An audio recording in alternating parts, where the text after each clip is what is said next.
Hello बच्चों। So let's see the question. यहाँ पे सवाल है, हमको दिया हुआ है दो स्टेटमेंट्स है और हमको ये पूछा है कि अकॉर्डिंग टू दैट स्टेटमेंट, मतलब statement one and two both are correct, statement one and two both are wrong, statement one is correct, two is wrong. If statement one and two are correct, whether the statement two is correct explanation of one और not, according to that हमको ये बताना है। Okay, तो सबसे पहले तो हम देखेंगे जो बताया है कि ICl3। ओके, ISL3 का शेप उन्होंने बोला है, सॉरी ज्योमेट्री उन्होंने बोली है कि टेट्राहेड्रल होती है, टेट्राहेड्रल। अब हमको देखना है, देखो ज्योमेट्री निकालने के लिए हमको हाइब्रिडाइजेशन निकालना पड़ेगा।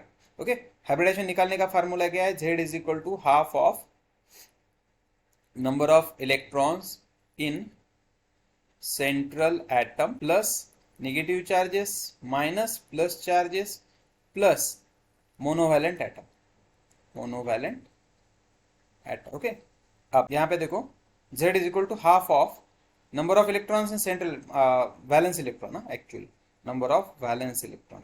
सो आयोडीन में वैलेंस इलेक्ट्रॉन कितने होते हैं? 7। प्लस मोनोवैलेंट एटम हमारे पास कितने हैं? क्लोरीन है मोनोवैलेंट एटम तो 3 है। इसका मतलब ये टोटल आ गए half into 10 that is equal to 5, और 5 मतलब Z की वैल्यू 5 होती है और हाइब्रिडाइजेशन क्या होता है? sp3d। मतलब इसका हाइब्रिडाइजेशन क्या हुआ? इसका हाइब्रिडाइजेशन हुआ sp3d। अब इस हाइब्रिडाइजेशन में हमको ये बोला है, मतलब पहला स्टेटमेंट रॉन्ग है। क्यों? इसकी जो ज्योमेट्री होती है वो होती है ट्राइगोनल डायपिरामिडल, डायपिरामिडल। ओके, अब देखो इसका शेप कैसा आता है। अगर हम देखें तो ये कुछ इस तरह का होता है, ज्योमेट्री इस तरह की होती है, ट्राइगोनल डायपिरामिडल। ओके, लेकिन यहाँ पे ICl3 के साथ 3 ही बॉन्ड है, मतलब पहला स्टेटमेंट तो रॉन्ग होगा। ओके, सेकंड स्टेटमेंट देखो, इसके अंदर 3 ही बॉन्ड है। तो अगर मैं ऐसा निकालू I, ओके, और इसको 3 बॉन्ड है, मतलब टोटल 5 में से 3 बॉन्ड गए तो बचे 2। तो वो 2 क्या होते हैं? वो लोन पेयर्स होंगे।